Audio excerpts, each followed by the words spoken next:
अविद्यानामन्त स्तिमिरमिहिरद्वीपनगरी जडानां चैतन्य स्तबकमकरन्द श्रुतिजरी दरिद्राणां चिन्तामणि गुणनिका जन्मजलदौ निमग्नानां दंष्ट्रा मुररिपुवराहस्य भवति. எல்லாருக்கும் நமஸ்காரம். அம்பாலோட பரிபூர்ண அனுகிரகத்தினால சௌந்தர்யலஹரியோட 3வது ஸ்லோகத்தை இன்னைக்கு அனுபவிக்க இருக்கோம். அதாவது அம்பாலோட பாத தூளி எப்படி முக்தியை கொடுக்கறது அப்படிங்கறத பார்க்க போறோம். இதுவும் கூட முன்னாடி இருக்கக்கூடிய ஸ்லோகத்தோட கண்டினியூவேஷன் அப்படின்னு கூட வச்சுக்கலாம். அதாவது பரதேவதையோடைய அந்த பாத தூளி அதுதான் இங்க மெயினா பேசப்படுறது. அதாவது மோக்ஷம் இருக்கு இல்லையா, அதை இந்த பரதேவதையோட அந்த பாத தூளியானது தன்னோட பக்தர்களுக்கு ரொம்ப சுலபமாக கொடுத்துடுறது அப்படின்னு சொல்றா. அதாவது இதுல 4 லைன் இருக்கு. 4 லைன்லயுமே ஒருத்தருக்கு அந்த பாததூளி எப்படி எப்படி எல்லாம் உபயோகப்படுறது அப்படின்னு சொல்றா.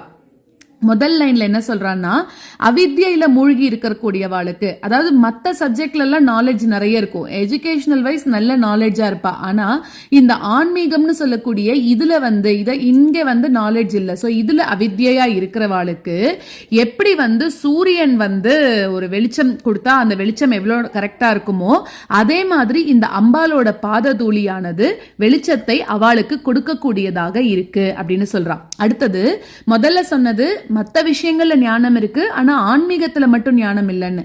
2வது லைன்ல என்ன சொல்றான்னா, ஜடம்னு சொல்றா, எதுலயுமே ஞானம் இல்லாதவன் அப்படின்னு சொல்றா. அந்த மாதிரி ஒண்ணுமே தெரியாம இருக்கிறவன் கூட ஜடமாக இருக்கக்கூடியவனுக்கு ஆனந்த ஸ்வரூபத்தை வெளிப்படுத்தக்கூடிய சித்தாக, அதாவது தேனாக பாஞ்சு வருது. எப்படி பல மலர்கள்ல தெளிச்சு வர அமிர்தம் மாதிரி, அதாவது ஒரு மலர்ல இருந்து வரக்கூடிய அமிர்தம் கிடையாது.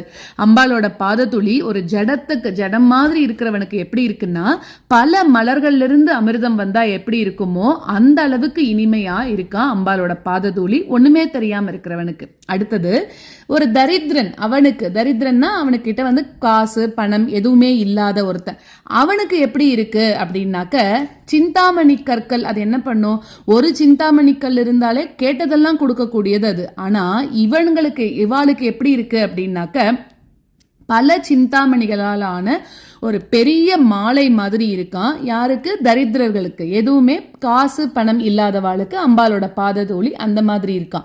அடுத்ததாக இந்த சம்சார சாகரம், இந்த பிறப்பு இறப்பு இதுலயே நம்ம மூழ்கிண்டே இருக்கோம் இல்லையா, இவாளுக்கு எப்படி இருக்குன்னா, எப்படி பூமாதேவிய கடல்ல இருந்து தன்னோட தெத்திப்பல்னால வராகமூர்த்தியாக பெருமாள் எடுத்துன்னு வந்தாரோ அந்த மாதிரி, அந்த தெத்திப்பல் மாதிரி உன்னோட பாததூளிகள் சம்சார சாகரத்துல மூழ்கி இருக்கிறவாளுக்கு இருக்கு அப்படின்னு சொல்றான்.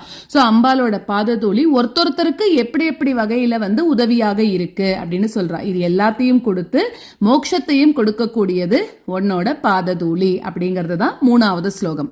இது நம்ம ஒரு சின்ன உதாரணத்தோட பார்க்கலாம்.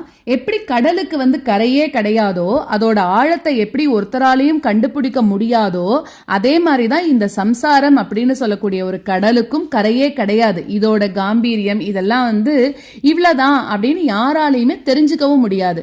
அப்போ இந்த சம்சாரம்னு சொல்லக்கூடிய சமுத்திரத்துல நம்ம எல்லாம் தள்ளி அமுக்கப்பட்டிருக்கோம். அப்படி நம்மளெல்லாம் ஜீவகோடிகளா இருக்கக்கூடிய நம்ம எல்லாம் என்ன பண்ணிட்டு இருக்கோம், இந்த கடல்ல தான் கஷ்டப்பட்டு இருக்கோம். சோ அந்த மாதிரி கஷ்டங்கள்ல இருந்து ஜீவகோடிகள் நம்ம எல்லாரையும் விமோச்சனம் பண்றதுல எதுதான் முக்கியமானதாக இருக்கு அப்படின்னா, தேவதையா இருக்கக்கூடிய பராசக்தியோட அந்த பாத தூளி தான் நம்ம எல்லாரையும் அதுல இருந்து வெளியில கொண்டு வருது அப்படின்னு சொல்றா.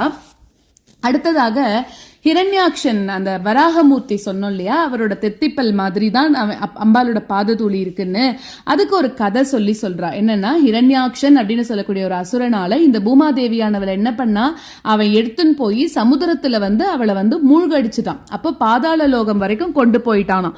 அந்த சமயத்துல மகாவிஷ்ணு என்ன பண்ணாருன்னா, ஆதி வராக அவதாரம் எடுத்துட்டு அந்த ஹிரண்யாக்ஷனையும் துவம்சம் பண்ணி தன்னோட தெத்துப்பல்னால பூமாதேவியை எடுத்துன்னு அந்த இடத்துல அவளோட இடத்துல ஸ்தாபனம் பண்ணி இந்த லோகத்துக்கு என்ன வேணுமோ அதை கரெக்டா பண்ணாராம்.